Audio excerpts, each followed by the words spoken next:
오늘도 야단보부상을 찾아주셔서 감사합니다. 구독과 좋아요, 알림 설정 부탁드릴게요.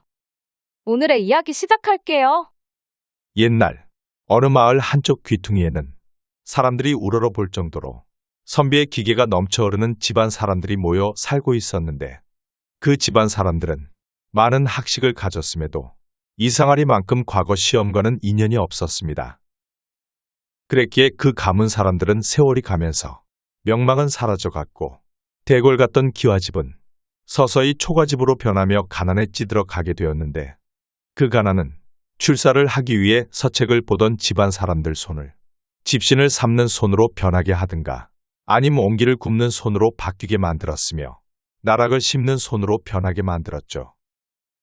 허나 마지막까지 찢어지는 가난에 좌절하지 않고 선비의 품위와 기계를 지켜내면서 올곧은 마음가짐으로 하루하루를 살아가는 사내가 있었는데 그런 사내가 지금껏 한 번도 보여주지 않은 매서운 얼굴로 누군가를 죽일 듯이 노려보며 소리치는 게 아니겠습니까? 다시 한번 말해보거라. 애가 들어서다니. 혼례도 치르지 않은 너희한테 못하는 소리가 없구만. 혹시라도 이 말이 거짓이라면 함부로 놀린 그 입을 찢어 버릴 테니 그리 알게. 거짓인지 아닌지는 집에 있는 자네 누이한테 물어보게. 우리 집 마누라가 그러더군.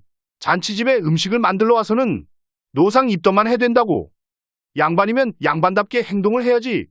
가진 것은 쥐뿔도 없으면서 양반 행세는 하고 싶은 모양이지. 그리 양반 행세를 하고 싶으면 집안 단속부터 하시게.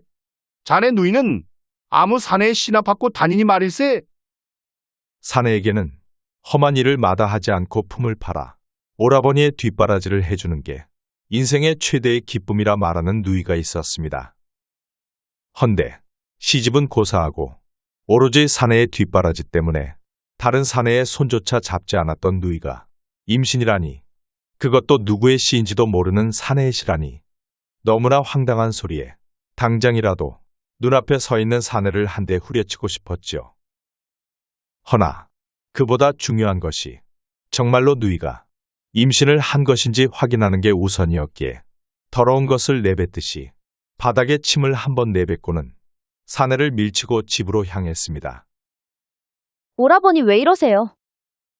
사내가 집에 도착하자 부엌에서 밥을 짓던 누이를 보고는 급히 손을 잡아 끌고 방으로 들어왔습니다. 내가 임신을 했다고 하던데 그 말이 사실인 것이야. 그것이... 사내의 누이는 뭐라고 변명이라도 할 법하건만 우물쭈물하며 말을 잇지 못하였고 그 모습에 사내는 누이가 임신을 한 게 사실이란 걸 알 수가 있었습니다. 도대체 언제 그런 것이더냐? 뭐가 그리 급하다고? 그런 사내가 있으면 혼례를 치르면 될 일이거늘. 뭐하고 있는 게야? 당장 그놈이 있는 곳으로 앞장서거라. 사내는 그리 말하고는 누이를 손으로 일으켜 세우며 사내가 있는 곳으로 앞장서라 하였고 누이는 오라버니의 강경한 태도에 곧 울음을 터뜨릴 것 같은 얼굴로 말하였죠. 오라버니, 제 말을 믿어주셔야 해요. 임신을 한 것은 사실이나 전 처녀가 맞아요. 임신은 맞는데 처녀가 확실하다니 이게 무슨 말도 안 되는 어불성설이란 말인가. 사내는 누이의 말도 안 되는 소리에 계속해서 다그치며 누구의 시인지 물어보았고 누이는 다그치며 묻는 오라버니의 물음에 계속해서 자신은 처녀라며 다시 한번 믿어 달라고 말하더니 이렇게 된 이유에 대해 말했습니다. 얼마 전에 꿈을 꾸었지요. 그 꿈에 선녀님이 내려오셨는데 손에는 정말로 탐스러운 매화가지가 하나 들려져 있었고요. 그리고는 저에게 말씀을 하셨는데 부디 이 꽃을 정성을 다해 길러 달라 말하셨지요. 얼마나 간곡히 말씀을 하시던지. 그래서 할 수 없이 선녀님이 주시는 매화가지를 받아 들었는데 그걸 들자마자 선녀님은 연기처럼 사라지셨고 그 후에 매화가지가 하늘로 떠오르더니 제 손을 벗어나 저의 뱃속으로 들어오는 거예요. 그리곤 잠에서 깨어났는데 그때부터 달거리를 하지 않더니 배까지 불러왔고 해서 의원에게 가보았는데 임신을 한 게 맞다 하더군요. 오라버니, 이게 제게 일어난 일의 전부예요. 허니 제발 믿어주세요. 눈물을 글썽이며 말하는 누이의 얼굴에서 거짓이라고는 전혀 찾아볼 수 없었기에 사내는 바닥에 털썩 주저앉으며 믿을 수 없는 사실을 받아들일 수밖에 없었지요. 이 오라비가 너를 지켜줄 것이야. 허니, 누가 뭐라 하던 넌 절대 흔들리지 말 거라. 내 말이 사실이라면 너의 뱃속에 있는 아이는 필시 범상치 않은 아이일 테니. 누이의 배가 불러갈수록 고을 사람들은 손가락질을 하면서 누이에 대한 헌담을 쏟아내었는데 그때마다 사내는 따뜻한 말을 해주며 마음을 어루만져 주었습니다. 그 사이 누이의 뱃속에 있는 아이는 무럭무럭 자라 10달을 꼬박 채운 후에 아주 어여쁜 딸아이가 태어났습니다. 오라버니, 이름은 받아오셨나요? 그래, 문중의 어르신들이 내 태몽이 예사롭지 않다 하시며 매실이라 부르자 하시는데 어째 마음에 드느냐? 매실이라? 우리 아가 이름으로 너무나 좋은 것 같아요. 사내의 집안에서는 태몽부터가 예사롭지 않은 아이가 태어났다 해서 아이의 이름을 매실이라 지어 주었고 훗날 그 고을은 매실골이라 불리게 되었지요. 그렇게 태어난 매실은 다른 아이와 달리 범상치가 않았는데 용모는 이루 말할 수 없을 정도로 빼어났고 머리는 또 어찌나 영특한지 5, 6세의 나이에 이미 사사삼경을 통독하여 주위 사람들의 입을 쩍하고 벌어지게 만들어 버리는 것이었습니다. 그리고 자라면서 가사 범절은 물론 하나를 알려주면 열을 아는 무불통지의 경지에 이르러 학문에 대한 조예의 깊이는 그 누구도 범접하지 못할 정도였죠. 그뿐이 아니라 매실이 가져온 복인지 외숙인 사내가 얼마안가 벼슬길이 열렸고 그것을 필두로 고을의 서책을 놓지 않았던 집안 사람들 하나둘이 벼슬길에 오르기 시작하는 것이었습니다. 나중에는 집안 사람들이 나라의 높은 벼슬을 두루맞게 되어 매실골에서 정사가 움직인다 할 정도로 지체 높은 집안이 가득하다는 소문이 자자하게 되었지요. 그렇게 초라한 초가집이었던 매실의 집안은 고래등 같은 기와집으로 변하여 남 부러운 것이 없는 집안이 되었는데 그 기간이 매실이 약관이 되기도 전에 전부 이루어진 것이었습니다. 어머니, 집안 어른들에게 드릴 말씀이 있는데 전부 모이게 해줄 수 있으신지요? 그러다가 어느 날 매실은 어미에게 할 말이 있다며 문중 사람들을 전부 모아 달라는 게 아니겠습니까? 그게 왜 어렵겠느냐? 내 말이라면 전부 모일 게다. 헌데 왜 이리 얼굴이 어두운 게야? 아니에요, 어머니. 그저 어머니에게 죄송스러워서 그러지요. 죄송스럽다니. 무슨 일이라도 있는 게야. 어미가 그리 묻자 매실은 그저 어미를 바라보며 눈물을 뚝뚝 흘렸고 어미는 그런 매실의 행동에 놀라 계속해서 물었으나 집안 사람들이 전부 모이면 알게 된다 말하며 입을 닫아버렸습니다.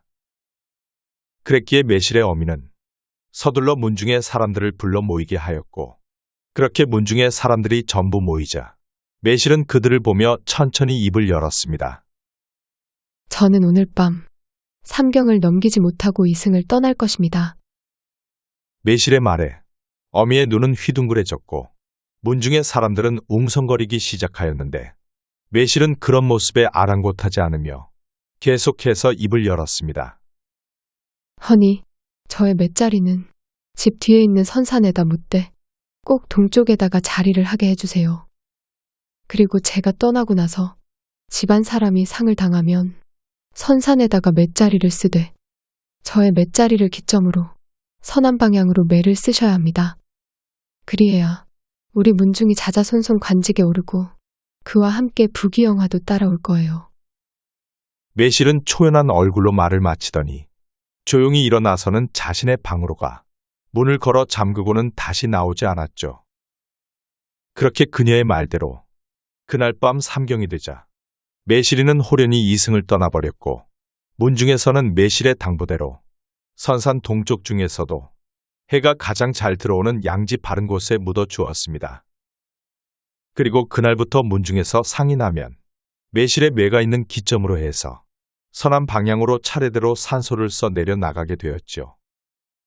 세월은 흐르고 흘러 유언대로 매를 쓴 덕인지 그녀의 집안의 권세는 꺾이지 않은 채 계속해서 이어져 갔고 부도 날이 갈수록 넘쳐 흘러 일대에서는 범접할 수 없을 정도의 많은 전답과 노비를 거느리며 살게 되었지요. 허나 세월이 흐르면서 이어지지 않은 게 있었으니 그건 선비의 기계와 올곧은 마음가짐이었습니다. 가난했던 시절에 선량하고 사람을 생각하던 그 마음은 눈 씻고도 찾아볼 수가 없을 정도였고 그 변함이 정도를 넘어 권세와 부를 가지지 않은 사람을 마치 짐승과 같이 여기며 다루는 것이었습니다. 이것이 뭔지 알고 부순 게야. 너같이 비천한 것은 열흘 넘게 데려올 수 있는 물건이다. 헌데 그런 물건을 그 더러운 손으로 이리 만들어 버리다니 어찌할 것이냐?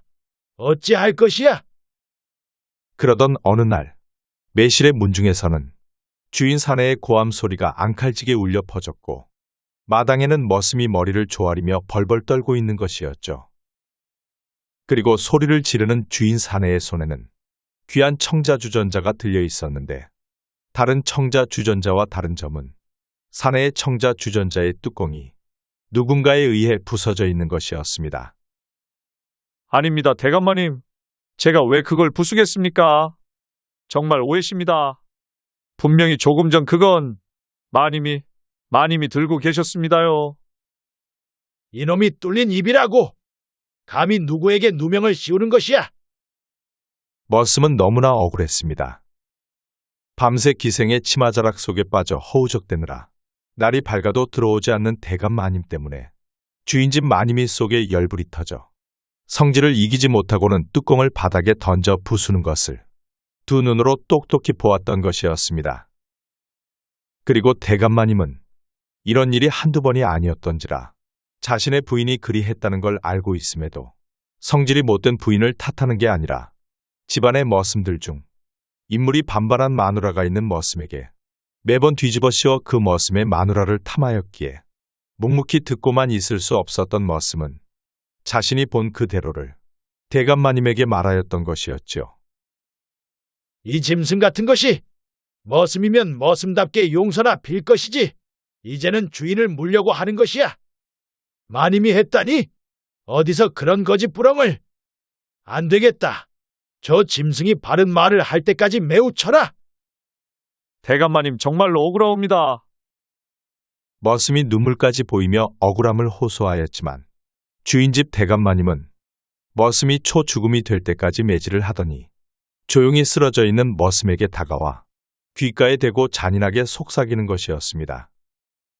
내가 부순 청자 뚜껑이 100냥이 훨씬 넘으나 내 지금껏 너를 봐온 정이 있으니 100냥만 받을 것이다. 허니 그 돈을 내일까지 마련해서 가져오든지 아님 내 마누라를 내일 밤에 내 처소에 들이거라. 그리만 하면 이 일은 더 이상 묻지 않을 것이다. 대감마님은 그리 말하고는 뒤돌아 사라져 갔고 혼자 남은 머슴은 이러지도 저러지도 못하게 된 자신의 처지를 비관하며 한동안 땅을 치면서 분통을 터뜨렸습니다. 사내놈은 잡는 즉시 사다를 내버리고 그의 식솔들은 잡아서 끌고 오너라. 이런 괘씸한 것 같으니. 대감마님이 말한 조건은 사내 머슴에게는 도저히 들어줄 수 없는 조건들이었고 밤새 어찌할까 생각을 하다가 결국 선택한 방법은 마누라와 아이를 데리고 야밤에 도망을 치는 길밖에 없었습니다. 허나 이미 머슴의 생각을 읽어버린 대감마님은 사내 머슴이 도망치면 이참에 부리는 머슴들에게 좋은 본보기로 보여주겠다 생각을 하고 말았죠. 그랬기에 머슴의 식구들이 집을 벗어나자마자 사내 머슴들에게 도망친 사내는 잡는 즉시 사다를 내라 명하였고 나머지 식구인 그의 마누라와 아이를 잡아오게 하여 자신의 음심 또한 채우려고 하였습니다. 아들아, 엄마랑 여기 잠시만 숨어 있어라. 아버지 곧 돌아올 테니까. 머슴의 가족들은 집을 벗어나 있는 힘껏 내달렸지만 어린 아이를 데리고 도망가기에는 한계가 있었고 자신들을 잡으러 온 머슴들이 이미 턱 밑까지 쫓아왔기에 산의 머슴은 할 수 없이 아이와 부인을 풀 넝쿨에 숨겨놓고는 혼자 밖으로 뛰쳐나와 소리를 지르며 풀숲에서 멀리 떨어지며 내달렸습니다. 하지만 잡으러 온 사내들이 어찌나 빠른지 얼마 못 가 그들의 손에 붙잡혀 버렸고 사정을 두지 않는 잔인한 몽둥이질에 결국 사내 머슴은 세상을 떠나고 말았습니다. 그리고 그 모습을 5살 남짓인 아들의 두 눈에 모두 담아지고 있었죠. 어서 가자. 여기 있다가 다 죽는다. 다행이라고 해야 할까. 아비가 매질을 당하며 시간을 벌어주었기에 부인과 아이는 도망칠 수가 있었습니다. 그렇게 두 모자는 정처 없이 발길이 닿는 대로 문정걸식을 해가며 도망을 치다가 어느 깊은 두메 산골에 이르러서야 그들의 발길은 멈추게 되었고 가슴속 한을 품은 채 화전을 일구며 살아도 산 것 같지 않은 목숨줄을 이어갔습니다. 그런 삶을 살아가던 어느 날 아이가 어미에게 어릴 적 품은 아비에 대한 의구심에 대해 묻게 되었죠. 어머니, 저는 도통 이해가 되지 않아요. 왜 아버지가 그런 모진 매질을 당하고 세상을 떠난 건지, 그리고 왜 우린 사람 하나 살지 않는 이곳에서 살아가는지요?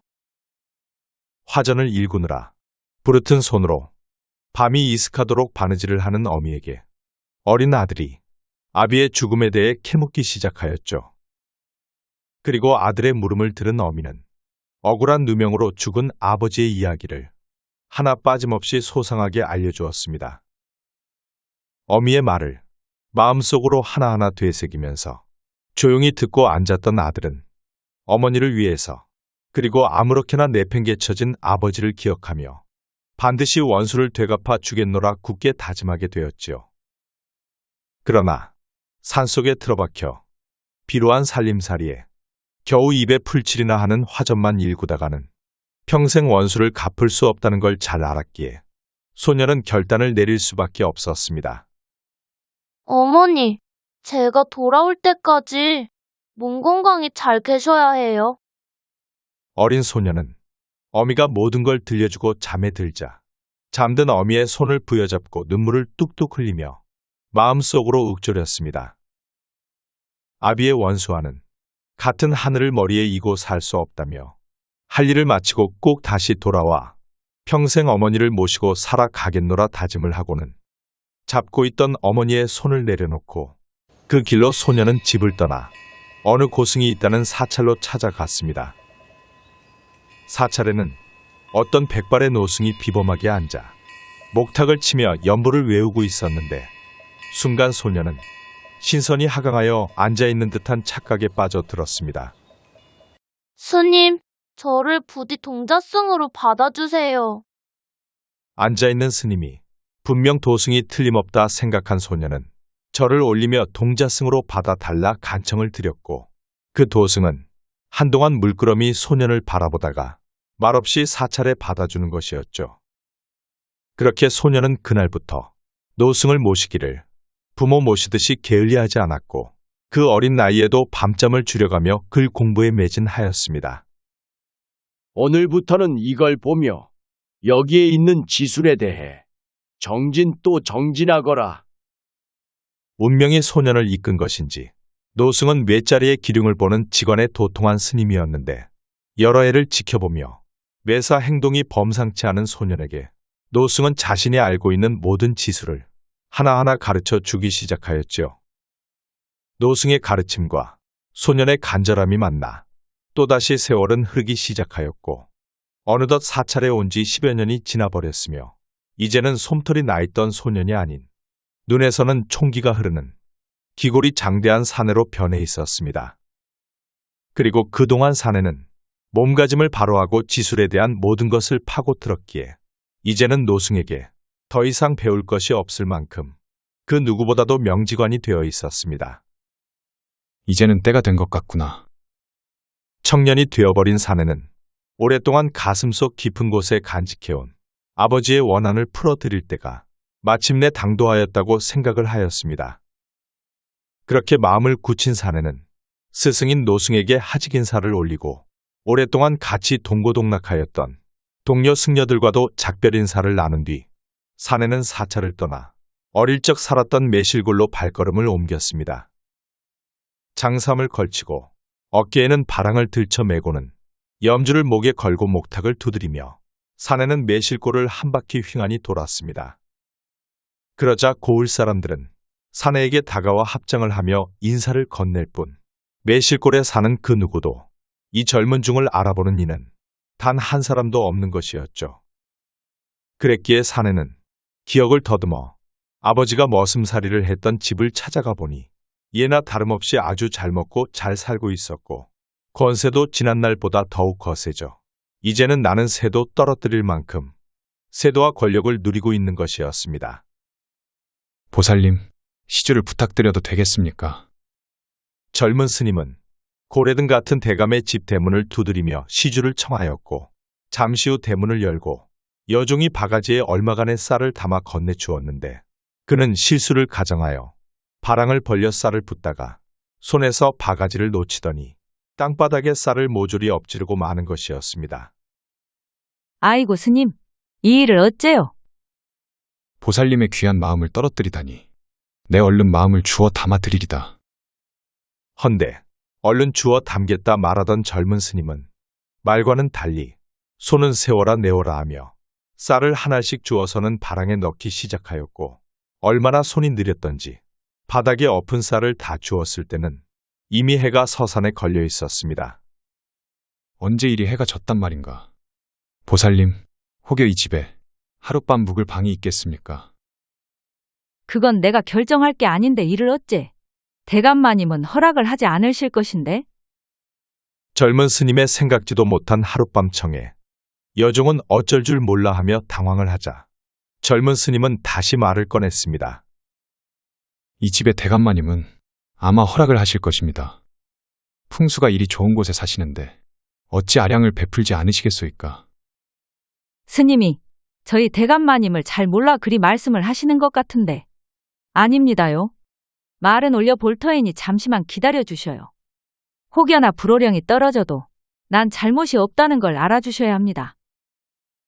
여종은 머리를 절레절레 흔들며 대감에게 말을 올리기 위해 집으로 들어갔다가 얼마 기다리지 않아 다시 나왔는데 대감마님이 흔쾌히 방을 내어 주었다 말하며 방으로 안내해 주어 하룻밤을 묵어갈 수 있었지요.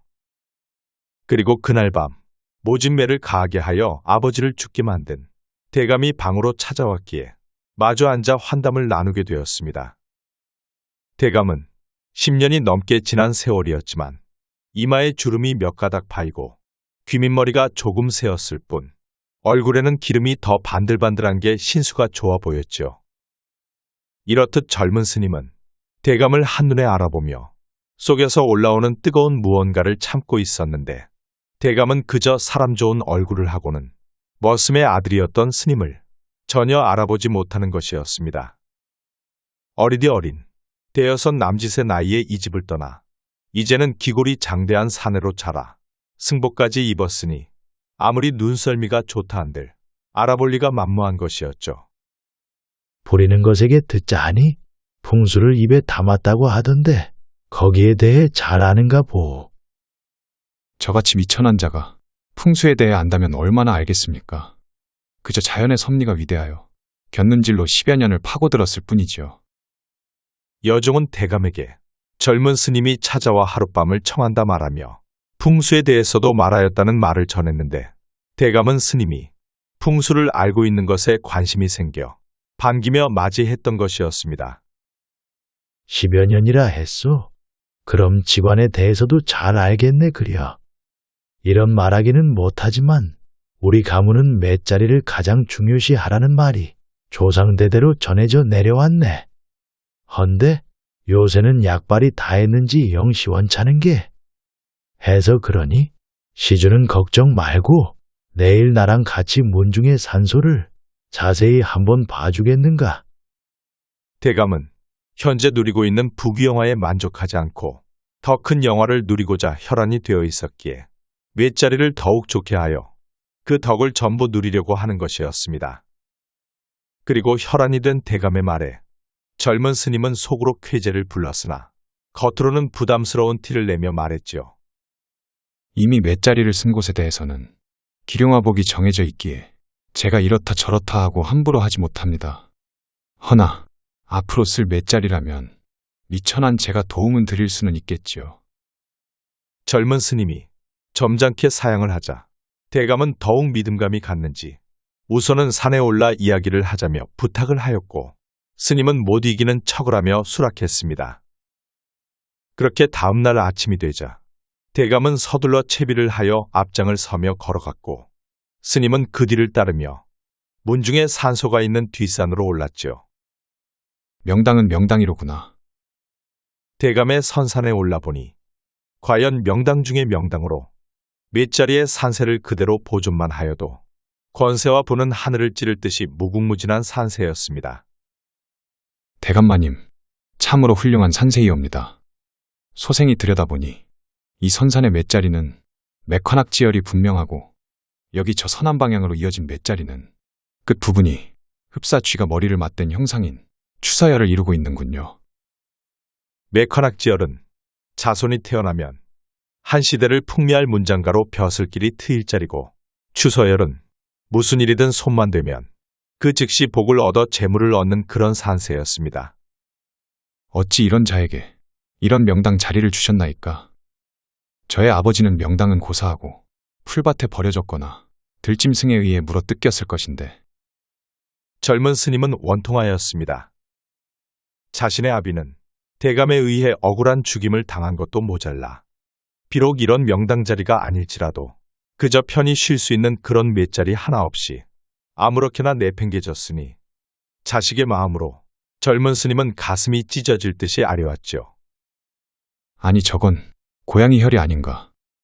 저것만 이용할 수 있으면 대감의 명당 자리를 흉당으로 만들 수 있을 게야. 젊은 스님은 산세를 자세히 들여다보니 추서열의 쥐산세 앞에 그것을 한 입에 삼켜버릴 수 있는 고양이 혈인 고양이 산세가 우뚝 솟아있는 게 눈에 들어오는 것이었습니다. 그러나 이내 얼굴이 일그러졌는데 그 쥐 산세와 고양이 산세 사이에는 갯고랑이 떡하니 막아서는 둘 사이를 갈라놓고 있는 것이었죠. 지금 저 갯고랑이 바닷물이 들어와 배도 지나갈 수 있게 넓지만 물이 나가면 바지단만 접어도 건널 수 있을 정도로 얕아지겠구나. 산세를 가로지르고 있는 갯고랑은 바닷물이 들어와 제법 넓은 고랑이었으나 물이 나가면 언제 그랬냐는 듯이 작은 물줄기로 바뀌는 그런 갯고랑이었기에 젊은 스님은 저 고랑만 막으면 고양이가 쥐를 잡아먹는 형세로 바뀔 게 분명하여 대감이 원하고 있는 말을 넌지시 건넸습니다. 안타깝도다. 안타까워. 맷자리를 쓴 자락이 조금만 더 길었다면 능히 1인지하 만인지상의 자리에 오르고도 남았을 것인데 맷자리의 자락이 짧아 겨우 참판 자리가 한 개이니 참으로 안타까운 일이구나. 1인지하에 만인지상이라니 맷자리만 길어지면 우리 집안에 영의정이라도 나온다는 말인 게야. 네 대감마님, 그러니 안타깝다는 말입니다. 지금의 맷자리로는 불가능한 일이니 조금만 더 길었다면 영의정 자리가 대감마님의 자리가 되지 말란 법도 없을 정도지요. 스님 말은 맷자리만 길어지면 집안에서 아니 내가 영의정에 오를 수도 있다는 말이구려. 하면 어서 말해보시오. 지수를 그리 오랫동안 파고 들었으니 방도가 있을 것 아니오. 대감이 다급하게 방도에 대해 묻자 젊은 스님은 한참을 뜸을 들이더니 입을 열었습니다. 고랑 건너편에 보이는 저 산과 이 산을 이을 수만 있다면 천하에 둘도 없는 명당으로 변할 것입니다. 허나 저 고랑을 어찌 이을 수 있겠습니까? 그 말을 들은 대감은 한동안 고랑을 바라보며 생각에 잠겼다가 이내 천하를 얻은 듯한 얼굴로 말하였지요. 저깟 고랑 하나 메우는 게 매 힘들다고. 고을의 무지랭이들은 내 말 한마디면 벌벌 떨면서 메울 것일세. 저 정도야 나에게는 우스운 일이지. 아무 우스운 일이고 말고. 허니 내일부터 메우는 걸 보고 놀라지나 말게. 한껏 어깨를 치켜세우며 의기양양하게 대감이 말하자 젊은 스님은 입가에 미소를 띠며 답하였습니다. 참으로 대단하십니다. 대감님을 보고 있자면 과연 복도 사람을 보고 들어온다는 말을 믿게 되는 것 같습니다. 다음 날 아침이 되자 대감은 집안 사람들과 고을 사람들을 전부 이끌고 떠나가라 소리를 지르며 고랑을 메우기 시작하였죠. 그리고 그런 대감의 모습을 가만히 지켜만 보던 젊은 스님은 그 누구도 모르게 조용히 매실골을 떠나갔습니다. 이제 아버지의 원수는 갚게 되었으니 더 이상 머물 필요가 없구나. 젊은 스님이 사라졌던 말건 대감은 갯고랑을 메우는데 총력을 기울였고 몇 달의 시간이 지나고 나서야 그 넓은 갯고랑을 전부 메울 수 있었습니다. 하늘이시여, 우리 집안을 버리셨나이까? 다 끝났구나. 다 끝났어. 그로부터 얼마 후 고양이가 건너와 쥐를 덥석 잡아먹은 것인지 벼슬길에 나선 대감의 집안 사람들은 갑자기 삭탈관직을 당해 멀리 귀향을 가게 되었고 대감에 넘쳐 흐르던 전답은 전부 나라에 몰수되어 하루아침에 거짓골이 되더니 충격을 이기지 못하고 대들보에 몸을 매달았습니다. 어머니 소자가 돌아왔습니다. 지난날 어머니를 곁을 떠나면서 반드시 돌아오겠노라 약속하였던 사내는 매화고를 떠나 어머니가 계시는 두매산골로 돌아와 아버지를 편히 보내드렸노라 말하고는 어머니의 따뜻함이 가득한 방 안으로 어머니의 손을 잡고 함께 들어갔습니다. 시청자 여러분의 소중한 시간 내어주셔서 감사합니다. 이 영상으로 인해 소중한 인연을 맺은 모든 분에게 행복한 나날과 사랑이 넘치는 삶이 되기를 진심으로 기원합니다. 앞으로 인연을 이어갈 수 있게 노력하는 야담 보부상이 되겠습니다. 여러분의 구독은 사랑입니다. 감사합니다.